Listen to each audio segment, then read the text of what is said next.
All right. Hello, everybody, and welcome to Patriots First and Goal. I am Alex Shane here to break down what I believe was a football game between the Patriots and the Giants. I used the word football very, very loosely in this context because that might have been the worst contest I've ever seen for a Patriots fan. And this is somebody who's watching this to the 80s. It was just an awful, awful game. Going to break it down. We're going to talk about Week 13. We're going to talk playoffs with my good buddy Rich Hill. Rich, how was your Thanksgiving? Hopefully it was a lot better than what we saw with the Patriots against the Giants. Well, I don't know what you mean, Alex. This was a big win for the Patriots. They went out there. They didn't give any hope or semblance that they had a chance of beating the absolutely hapless New York Giants. They, decided that maybe they want to make a run for it. And then in just true Patriots fashion for the past year, they just collapsed, just complete and total, just collapse. And now they have the worst record in the AFC by 2 games. They're the only 2-win team. Every other team in the AFC has at least 4 wins. They have very much an inside lane on a top 3 pick. And now they, have the tiebreaker with the Giants. I don't know what more you're looking for, Alec. I would consider that game a win. No, again, I think the loss was a win. Again, I am not rooting for the tank. I am going down with the ship, but I was 100% rooting for a loss there. That loss was very beneficial from a draft standpoint. And if Chad Ryland had made that kick and they'd gone to overtime, that would have been a very painful experience. So I was never so happy to see a rookie miss a chip shot field goal to close it out. Although I will say, Rich Hill, we'll start with this. First and goal. What the hell was that? Of all the ways to lose a football game, I'm happy they lost in terms of draft perspective and whatnot, but can it be like a fumble or an interception to have a defensive stop, a punt at the 50? You need 10 plays to go 30 yards and you shank a field goal. That's just such a bad look. I'd rather have them lost in the true Patriots fashion, which is like a pick 6 to close it out, or like a Juju fall down route, or like throwing to nobody, or like Hunter Henry and Mike Gesicki collide in the middle of the field. Something a little more Patriots perspective that made more sense. But just to lose on that kind of ridiculousness, glad they lost, but I think there were less ignominious ways to drop a game, in my personal opinion. Yeah, I mean, like it's kind of just what we have to be used to. This is a team that is not serious this year. And honestly, I don't think that they've shown any indication outside of that Bills game that they plan on being serious. And there's just so many points from this game that just highlight how futile this team has been. And for them to go down the field and miss a chip shot, why not? Why the heck not? It would be the equivalent of putting starters in the final quarter of your preseason game if you go to overtime here. There's no need to do it. The Patriots offense, maybe we can even just start here on this one. Mac Jones and Bailey Zappi, they combined for 143 passing yards against a very bad Giants team. Very, very bad. And at no point, other than potentially Bailey Zappi's touchdown drive, did this offense look like it could do anything. 3 interceptions, 3 fumbles. Fortunately, they didn't lose any of the fumbles, but 3 fumbles, 2 from Demario Douglas, which is always sad to see. This offense, outside of potentially Ramondre Stevenson, who thankfully has found his groove as a runner. He's, whatever early season jitters he had are gone. He's healthy and he's able to produce. And I'll throw Ezekiel Elliott in there too. He's been a great counter and number 2 to Ramondre. Although they combined for 7 catches for 15 yards. That's laughable. This team is wasting a very good defensive season. And it's like going out there and rooting for the University of Iowa. And I just don't want to do that. Yeah, I mean, losing 10-6 and 10-7 in back-to-back weeks to not good teams is just a real kick in the face. I feel like maybe for Pat's Pulpit, I should make like a Patriots loss bingo card, because I feel like they really, really checked all the boxes. They had the missed field goal to close the game out. They took a safety to end the game, an interception to end the game. I believe there was like a 4-and-out to end the game, a reception that should have been caught by Keyshawn Boutte first game to continue a drive. They're running out of creative ways to lose the game. I guess like a kickoff or a walk-off touchdown for a punt return will happen, but that requires like a close game. So that's probably not going to happen. I guess that is something I will take your point and I will run with it. They are finding new ways to disappoint us, which I guess is something. That is something. Overall, though, Rich, again, I don't have a whole lot to say about this game. It was just atrocious. The defense played fine, but it's even tough to gauge how well the defense played because Tommy DeVito is not an NFL starting caliber quarterback. No, he's a great story. He's fun to watch. I'm rooting for him as like a Jersey kid, classic kind of Guido looking guy. He really leans into that persona. But, against a pretty terrible Giants offense, the Patriots held them to 10 points. So that's good. But like you said, completely wasted effort. And I feel like they must feel like the 2011 Patriots offense did, where they were like, it does not matter how many points we score. We're going to be in a shootout at the end. It's going to be like 50-47 every single week, and we can't score enough points. And that's going to be very frustrating for them. Totally. I mean, I forget which Patriots player said this, but, coming out of the game, they're like, we let up 10 points in 2 straight games, and we can't win. Like, we got to pitch a shutout. That's the only way that this team can be competitive, because a 3-point lead for the other team is insurmountable. There's no trust or faith that this offense could lead even a field goal drive at any point, never mind it under pressure. And I mean, it's just wasting another really good, strong defensive season for the Patriots. It's, what we were saying last year, where like if you just had a league average offense, last year's Patriots team would have been a wild card contender. If you had a top 10 offense, they would have been, an AFC contender. Same thing holds true here. If the defense, knowing that they've lost Judon, knowing that they've lost Christian Gonzalez, their 2 best defensive players, are still producing well, albeit against DeVito, they're doing what they need to in order to win. And the Patriots, for the first time since 1993, have lost 2 straight games in which their defense has held their opposing team to 10 or fewer points. The last team in the entire league, the last team in the NFL to do that, were the 1993 Patriots. And so it's been a long time. This is how futile this Patriots offense is. It's historic levels of futility. 30 years worth of games have gone on, and we haven't seen offenses this bad, complemented with a really good defense. We have not, Rich Hill, which is a good transition into second and goal. The Patriots technically are not mathematically eliminated from postseason contention yet. That they have I think a 1% chance to make it. They need an insane amount of help. They need to win out. They could possibly sneak in. However, they can be mathematically eliminated this week, week 13, with a loss against the Chargers, coupled with wins by Steelers and the Colts against the Cardinals and Titans respectively, and either a Browns win over the Rams or wins by the Bengals and Broncos over the Jaguars and Texans. All those things can happen. However, I think it is in our best interest as Patriots fans for them to be alive for one more week, because we want the Cardinals to beat the Steelers for that draft pick. Don't see that happening because the Steelers are somehow in the playoff race. This is a really bad football season. There's a lot of crappy teams vying for a lot of playoff spots, Rich Hill. But there could be a chance that the season is mercifully, mathematically over come Tuesday morning. Do you see those scenarios playing out? I think the Patriots are still going to be alive come Tuesday.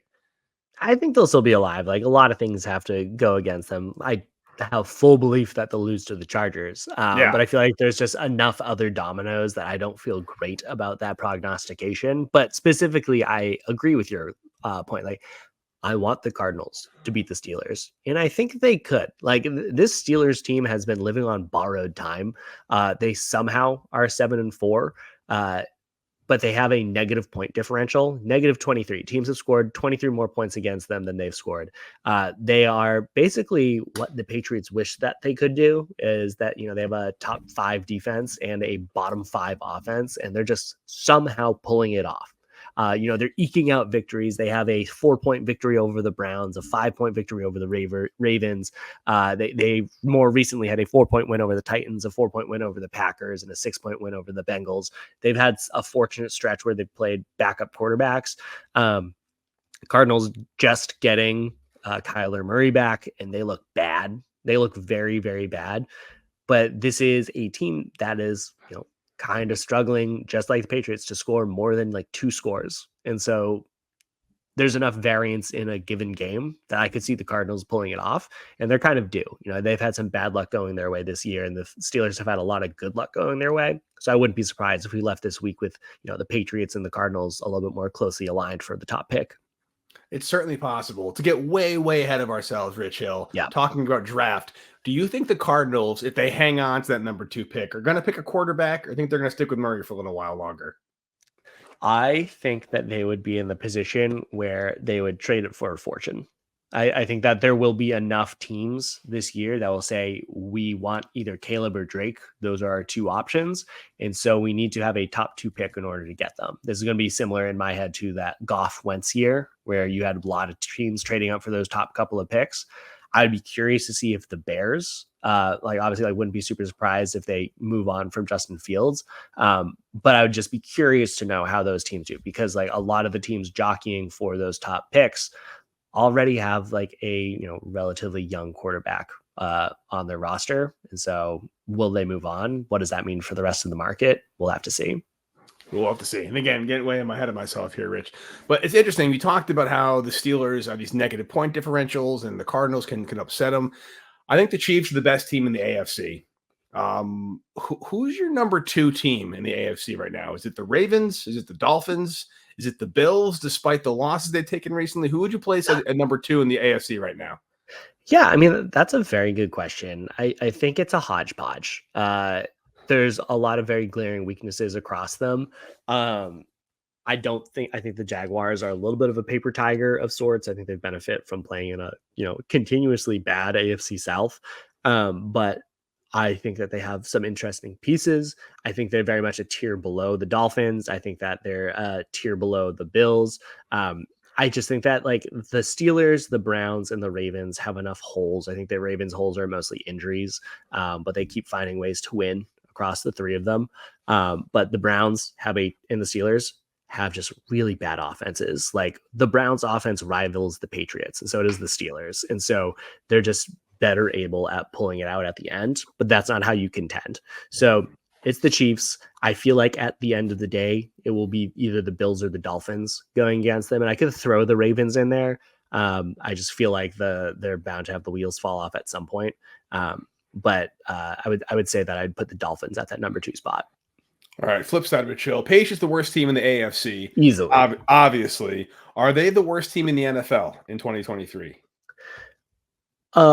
They are the most uninteresting team in the NFL, if we could say that. I'd say that from a talent perspective, they're out there with the Panthers and potentially the Cardinals for having the least amount of talent in the entire league. From an upside perspective, at least the Panthers have a young new first overall pick quarterback that, if with the right coaching could turn it around. Maybe, we'll see. The Giants also have a bleak future based off of what they've built around their team. But I would say we are at this point now that the Giants beat the Patriots that I don't know if there's any other team in the league that would say I would trade places with the Patriots right now. So that's kind of my answer. I don't think any team in the entire league would say, let me swap spots with the Patriots. Score early this NFL season with FanDuel, America's #1 sportsbook. Right now, new customers get $150 in bonus bets with any winning $5 moneyline bet. That's $150 if your team wins. If you've been thinking about joining FanDuel, there's no better time to get in on the action. The app is so easy to use, and there's a wide variety of betting options, including spreads, player props, over-unders, and more. So visit FanDuel.com/Boston and kick off the NFL season. FanDuel, official partner of the NFL. 21 plus and present in Massachusetts. Hope is here. First online real money wager only. $5 pregame moneyline wager required. First online real money wager only. $10 first deposit required. Bonus issued as non-withdrawable bonus bets that expire 7 days after receipt. See terms at sportsbook.fanduel.com. Gamblinghelplinema.org or call 800-327-5050 for 24/7 support. Play it smart from the start. GameSenseMA.com or call 1-800-GAM-1234.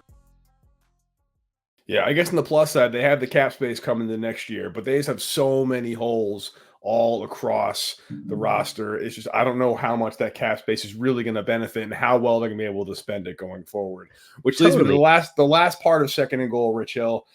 I no longer care in the slightest which quarterback gets the first team reps, which quarterback starts. Doesn't matter to me. I don't think Mac Jones or Zappy are going to matter who they both stink. Maybe Yep. get Malik out there because he's fun to watch and he's like a running threat. So it's like objectively interesting to see. But do you give a crap who the quarterback is for the next 6 games? Are you like leaning one way or another? Do you want to see Zappy get a start and like game plan for him, give him a chance, showcase his wares, maybe like a late round trade?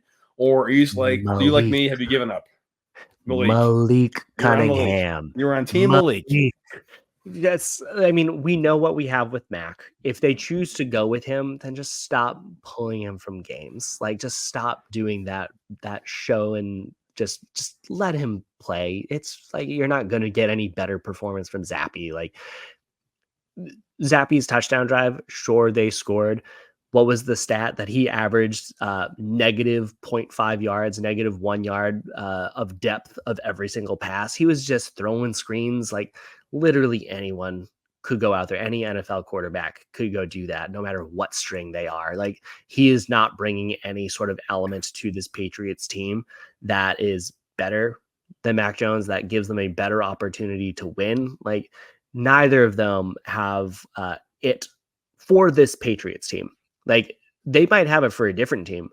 This Patriots team has no future. Like, they have receivers that, based off of the playbook and their own ability, are worse than the league at creating separation. They are behind an offensive line that is like becoming a little bit more sturdy. Like, that's been an upside. That's been great. And it's been yielding for the rushing attack. But the damage has already been done where Mac Jones has no faith. And the second that he feels like there might be a semblance of pressure, he crumbles. And it's already broken our quarterback. And so I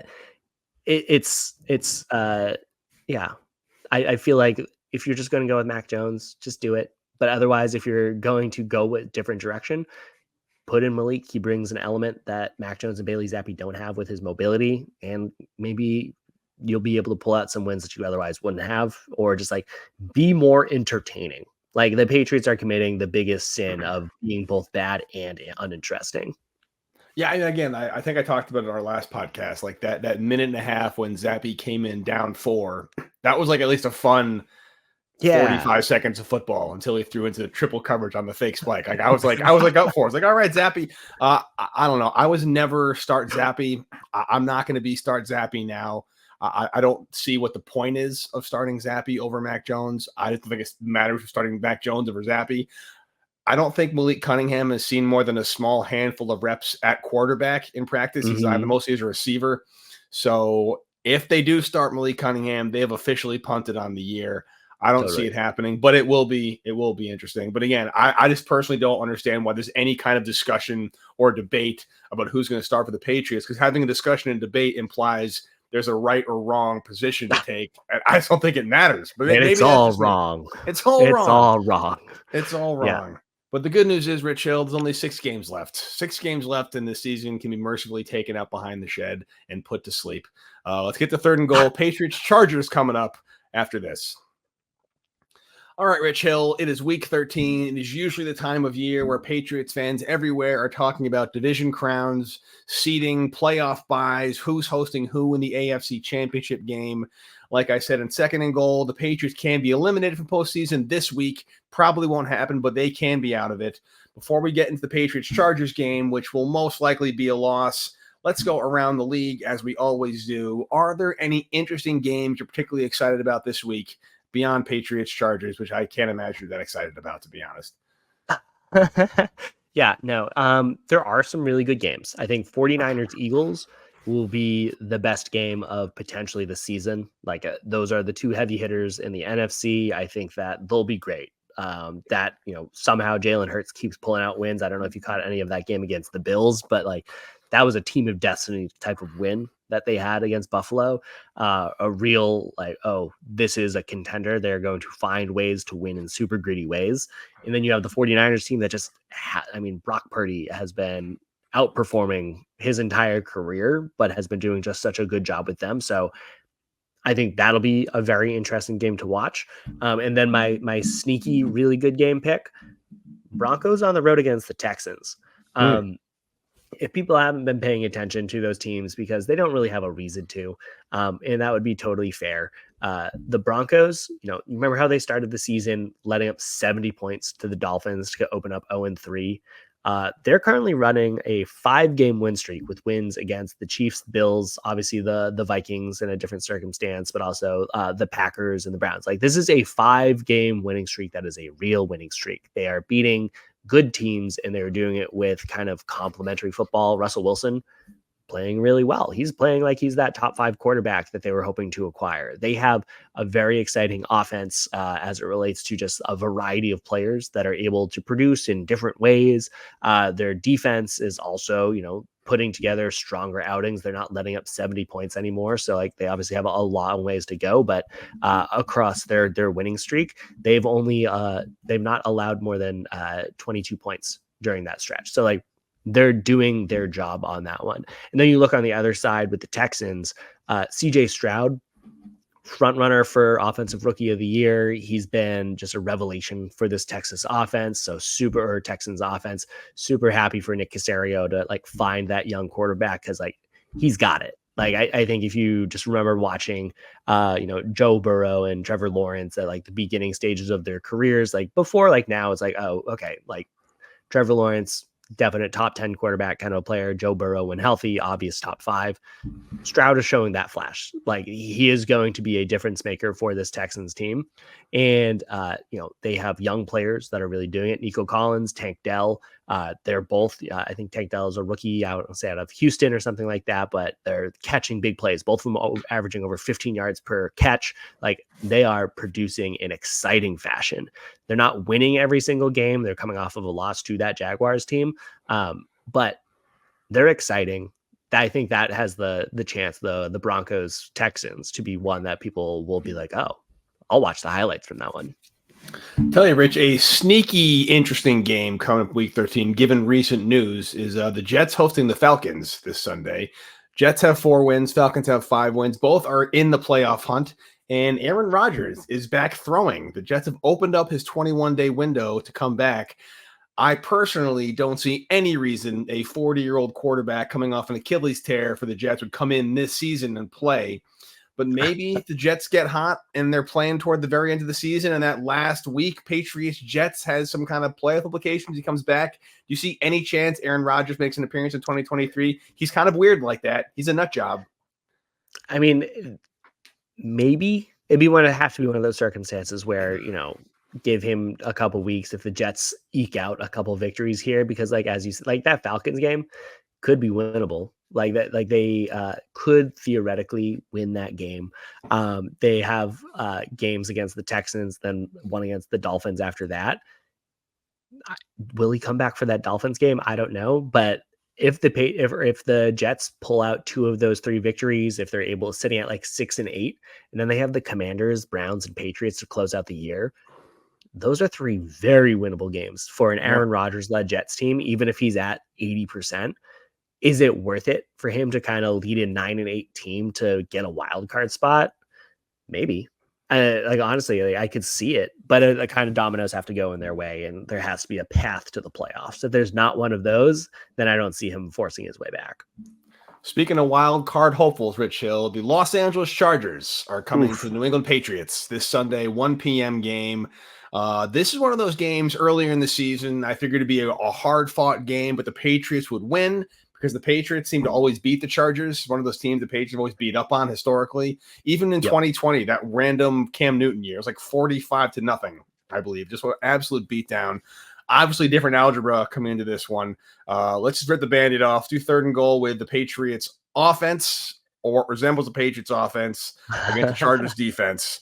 The only really piece of analysis I have here, Rich Hill, is just you have to just run the ball a lot and keep throwing those wide receiver screens, hoping that somebody makes some separation and does something. Although with Pop Douglas likely out in concussion protocol, I don't know who your most elusive receiver is now. Maybe this is a Keyshawn Boutte game, but I don't really, and maybe they pass the ball beyond 10 yards, which I don't think they did at No all way. against the Not a chance. Giants. So maybe a lot more runs, a lot more wide receiver screens, and just try and limit the disaster to maybe like 2 picks instead of 3. Is that your offensive strategy? How are you approaching this game if you're the Patriots? Okay, this is going to sound a little flippant. I don't fully mean it to be flippant. Should the Patriots have a plan at all? Right? Like it's one of those things where has any plan that they've had worked? I don't think so. Honestly, like this team seems like they are worse off when they're trying to play within the structure because teams are sitting on everything. There's no player getting open. The offensive line, yeah, as you said, running the ball, totally fine. But all of these designed plays are being either extremely well covered or, and the chances that they're not, players aren't capitalizing on their opportunities. They're not doing anything. So like this goes back to the Malik thing. Let's play some backyard football here. Like let's get a little weird. Let's break the Bill O'Brien playbook, because even Bill O'Brien in his press conference this week said that, not a lot has been going well for the Patriots offense this year. And it starts with him. It's on him to be calling plays that are putting these players in position to succeed. Obviously, the players need to execute on it. But when every single player, other than at this point in time, maybe the offensive line and the running backs, is not able to execute and succeed, that's a failure of the system, not of the players. When you see players go to other teams and thrive, like we're seeing with Jacoby Myers, like we've seen with Jonnu Smith, when we see that happen, that is a massive indictment on the Patriots' offensive coaching decisions.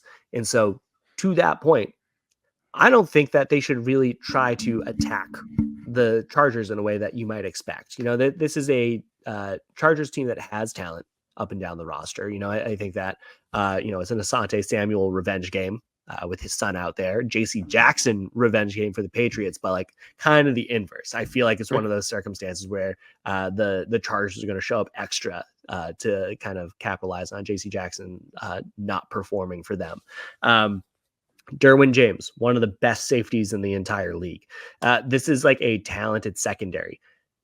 You're not going to get anything through the air, even if you're a good offense, never mind for the Patriots. And so I know that overall the Chargers have done pretty well against the pass in general.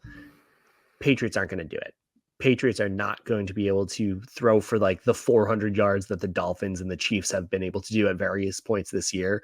You look at the bad passing attacks, like the Jets had 206 passing yards. The Titans had 200. The Bears had 222. I'm taking the under on that. Patriots are going to struggle to go for 200 through the air. The way to win it, and the way that you can kind of get by them, look at what the Lions did in week 10. Look at what the Ravens did in week 12. Lions got 200 on the ground. Ravens got 197. It's going to be a big Ramondre day. It's going to be a big Ezekiel Elliott day. That's going to be my X factors. The Patriots rushing attack is, can they do enough to overcome whatever negative performance the Patriots passing attack is going to put together? Yeah, I mean, I don't know why you'd do anything but defend against the run if you're going against this Patriots team. There's not a receiver I wouldn't be totally confident covering one-on-one. I'm going to do something I said I wouldn't do again, Rich Hill, but I'm going with Tyquan Thornton as my X factor. They've been talking Tyquan Thornton up all week. They've been defending him all week. They've been talking about how good he is. They've been saying, the routes he's running they're not on him. For some reason, there's a lot of kind of pro Thornton talk in the locker room and in the media this week. And with Demario Douglas likely out, someone's got to take those little screen routes and do something. So it might as well be Thornton. I was going maybe Boutte as my X factor because he's probably going to get some starting time in with Douglas out. But maybe just given the hype that Thornton's gotten this week, they're going to do one of those. We're going to prove you wrong, and he's going to get a deep pass and connect and do something. I know I said I would stop with the Tyquan Thornton X factor, but I'm giving myself one more for the road. Well, okay. So, I mean, my correction to that point of like, okay, if Demario Douglas is unable to go, I like the idea of some receiver is going to have to step up in some way. Douglas has stepped up since Bourne was hurt. those players that have been producing for the Patriots are the slot receivers. We're not talking about Tyquan Thornton, who was the backup for Devontae Parker on the outside. We're not looking for those players to succeed. We're looking for the slot players. So this is going to be even worse. My guy, this is a Juju Smith-Schuster game. Ugh. This is the game where can Juju Smith-Schuster be the X factor? Can he, Alec? I'm going to kind of flip it back on you from an over-under perspective. Can our friend Juju Smith-Schuster, can he rack up more than 30 yards this game? 30 yards? 30. Can that count like a screen that he breaks? Yeah. Any by any means, can he get 30 yards? Who's throwing the ball? Like I'm at legit. Like if the game plan in any way replicates what we saw against the Giants, there's not going to be any passes beyond 10 yards, which means he's going to have to catch like 6 grabs for 30. I don't see him making 6 catches. So unless he like takes a screen and breaks one, I'm going to go no. I'm going to go the under on 30 yards. I don't think a single Patriot receiver eclipses 50 yards. I think on the day, save for maybe like a screen pass that goes or like a chunk play. I just don't see anybody kind of accumulating yards through consecutive positive plays going forward. I feel like that's kind of out of the Patriots' wheelhouse. Consecutive good plays is not something we really see. Will they get in the end zone though, Rich Hill? Will they get in the end zone in this game? I'll throw a prop bet back to you. Do we see a Patriots touchdown this Sunday? Yeah. I feel confident that there will be a Patriots touchdown. Will it matter? That's an entirely different question. And I don't think it will. I mean, I don't know. I feel like I flipped a switch heading into last week's game, or like in the midst of last week's games against the Giants, where it's like ugly can be fun. Ugly can be like, how are they going to mess up this drive? Who's going to fumble here? How bad will the pick be? Who's going to just make this the most ghastly mistake and end it? And you can watch this game as a bit of a sicko. There's enough players that like, someone's going to do something. It's weird. It's very hard to not score at least once in this NFL. So I wouldn't be surprised if the Patriots get, 1 touchdown. Will it be enough to overcome what the Chargers might be capable of on offense? I don't think so. But one player that I would love to see, absolutely love to see a little bit more of, would be Pharaoh Brown. I don't know. Yeah, I know that the Patriots just like haven't been targeting him. He's gone 3 games in a row without a target. The Patriots offense look at least a little bit better when they were involving him. They look better in general when they include their tight ends. For whatever reason, none of them are really doing anything. Like Hunter Henry is, the definition of, middling / workman's like for this Patriots. He's had almost 300 yards on the year, but he's not really doing that much out there. Like, why aren't they targeting the tight ends? Like, I think that there's just like some basic things that the Patriots can do that I would just like be curious. Will they get more than 50 yards to tight ends? I don't know. What do you think? No, I don't think they will, Rich. I guess like one genuine positive that I'm taking out of the season, I don't think I've had a less stressful fan experience than I did have in 2023. I have not been sweating out any games. Maybe the Dolphins game in the first Dolphins game was kind of like a nail biter. The Eagles game I expected to lose, but this is a really relaxing, stressful game or season, I should say. And I just don't expect them to do anything offensively. And when your expectations when your expectations are just non-existent, anything they do is like a nice win for you.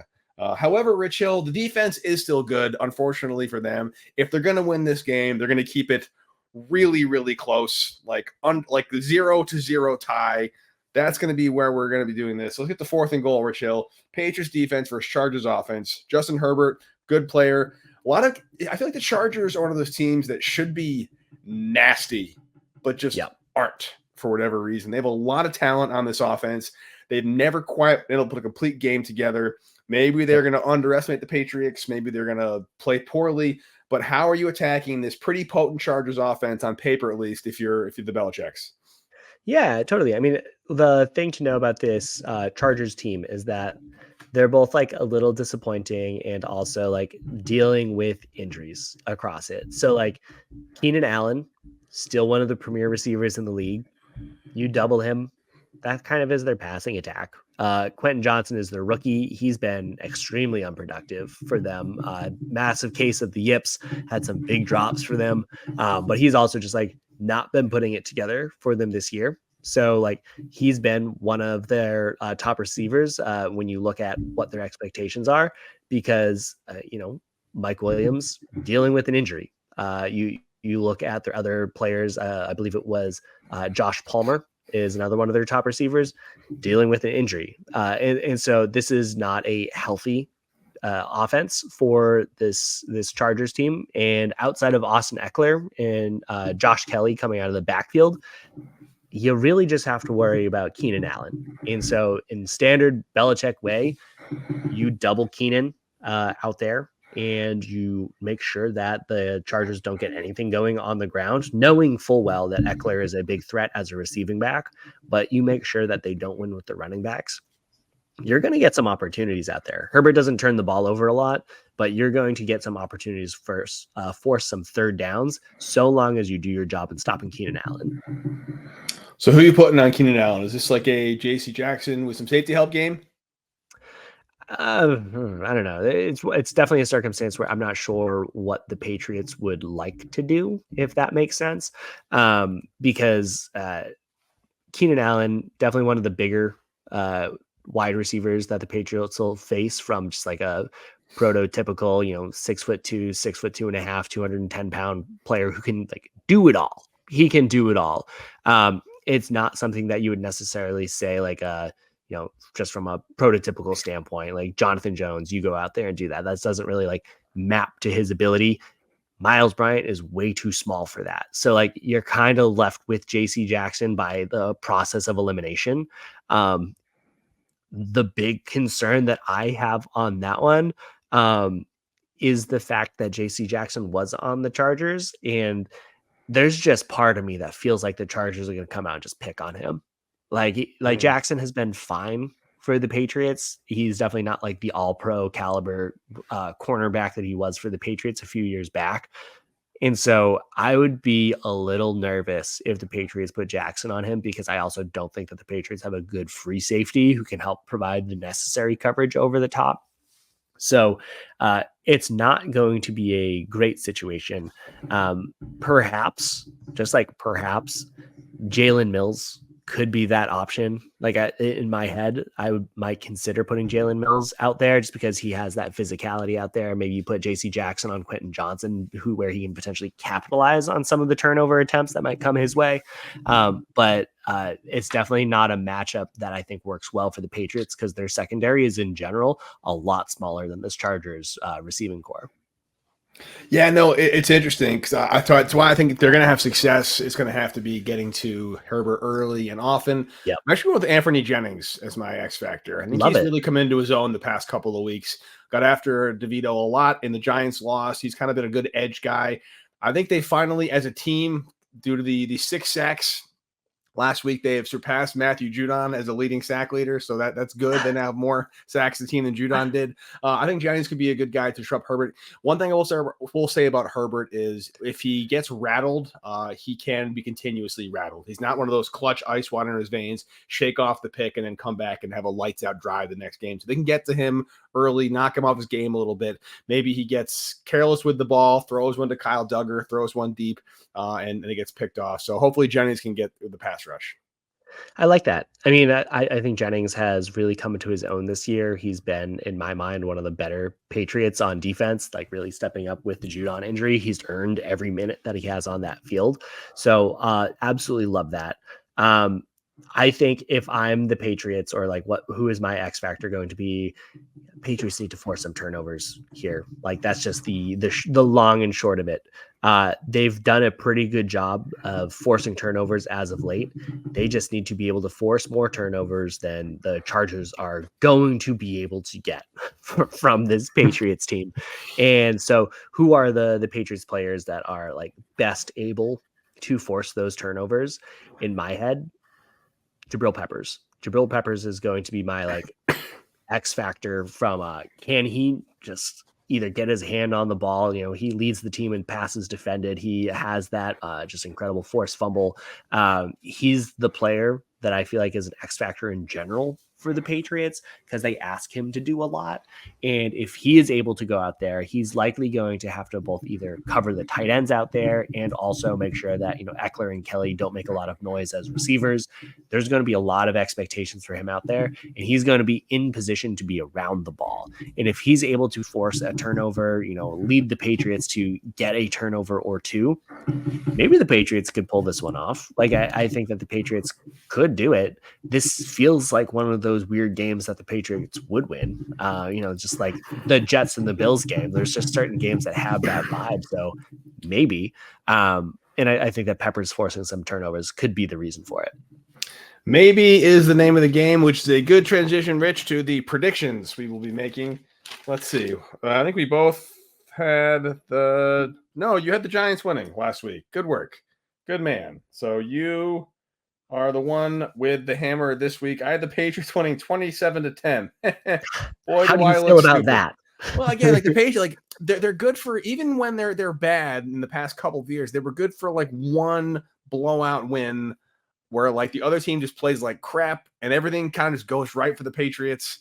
And I'm a little worried that blowout win still has yet to happen. And we're going to see it at the absolute worst possible time with the number 2 pick on the line. And that's going to be the blowout win. But I will get to that maybe this week, maybe later on. Regarding line, Rich, you have the hammer. You got the pick. So who do you got? Patriots are hosting the Chargers this Sunday at 1. Who's winning this game? Yeah. Going with the Chargers. I'm not going to change it up. Patriots have 1 win at home this whole year. It was against the Bills. They have lost at home to the Commanders. They've lost in just truly dramatic fashion to the Saints. They're not going to beat this Chargers team. It's going to perhaps not be terrible, but it's not going to be good. Obviously, the Chargers only put up 10 points against the Ravens last week. A lot of that comes to how did their drives end? They were going for it, you know, turnovers on downs. They've obviously had like a few other interceptions and things like that too, and fumbles. They had about 4 drives, I want to say, and in those like turnover plays that like likely wouldn't happen again.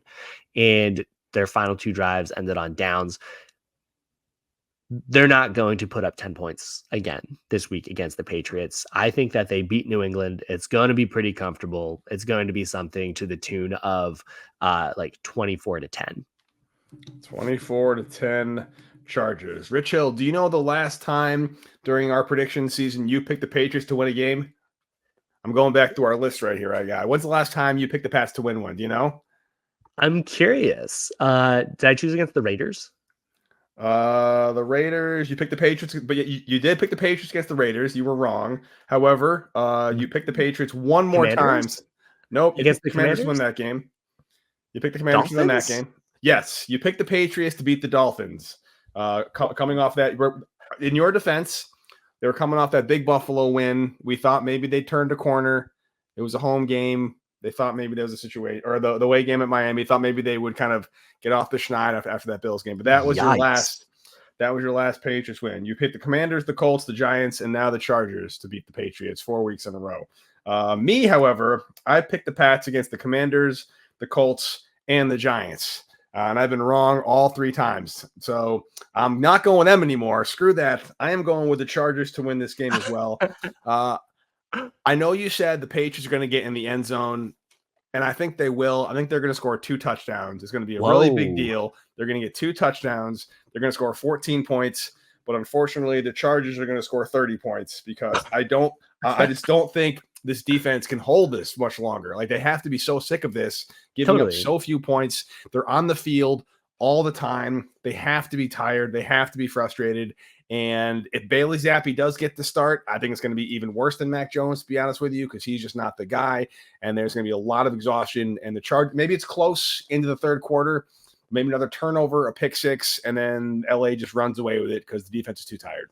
Yep. No, I mean, we know the script. We've talked about it many times on this podcast, many times via text, that the Patriots will find themselves in a hole early on that will feel insurmountable. Perhaps they'll mount some semblance of a comeback against a very soft prevent defense, maybe in the no huddle prior to the half. That'll be like, oh, are they figuring it out? And there will be a costly turnover on offense right at the most inopportune time, where then the other team is going to run away with it. And maybe the Patriots get the ball at the end with a chance to score, but it will ultimately mean nothing. And I would not be shocked if that was the script for this game too. Yeah, it's possible. But again, like this season, maybe this is the blowout. Maybe they'll find a new creative way to lose this one. Again, maybe we'll complete the bingo card with the way they lose this one. It'll be something really, really fun and interesting. And we'll be on here next week talking about, well, we did not see that loss coming in that particular way. We knew they were going to lose, but we didn't see that coming. Maybe like Miami Miracle. Maybe they'll be winning, and the Chargers will need to do some kind of like last minute Hail Mary, fumble risky kind of play. I can see him losing on that way too. I'm here for that. I'm here for that too. Again, at this point, I'm sitting back. I'm enjoying the ride. And again, I want the Patriots to win, but I do understand it's all about the draft pick at this point. And a loss to the Chargers would go a long way towards moving up in that number 2 spot. Yeah, no, totally. And like, I don't need the Patriots to prove themselves by beating this Chargers team. That it doesn't mean anything. Like, they'll get their blowout win against the Steelers. We know it. That is tradition. It'll be okay. They'll lose they'll lose the other games. Maybe they'll pull it off against the Jets. But like, I don't think we should have any belief that they're going to all of a sudden figure it out against this Chargers team, with one caveat, Alec. Brandon Staley, head coach of the Chargers, is on the hottest seat in the entire league as it relates to retaining his job. And you see how some of these other coaches, the Raiders beat the Patriots and then they fired Josh McDaniels. The Commanders beat the Patriots and then I think they let go of their defensive coordinator. Is that what happened? And then you look at this Giants team. It hasn't happened yet, but there were all these things percolating about Daboll and Wink Martindale having it. They're just like over it with each other. These are all also bad teams that have made changes as a result of this game. Will this be a circumstance where the Patriots pull it off and then Staley gets fired immediately after the game? Man, that's like a bizarro New England curse. The Patriots are so bad that like the stink of the Patriots just like permeates to the other side of the sideline. That's where they are. Yeah. And then maybe they beat the Patriots now, and then the rumors of Belichick to the Chargers in the offseason can start swirling, and the madness continues. I don't like any of this, Rich Hill. I want to go to bed. I'm tired of this. This stinks. Well, I have nothing else to cover on unbelievably week 13 of this NFL season. And Alec, it's been a long year with this Patriots team.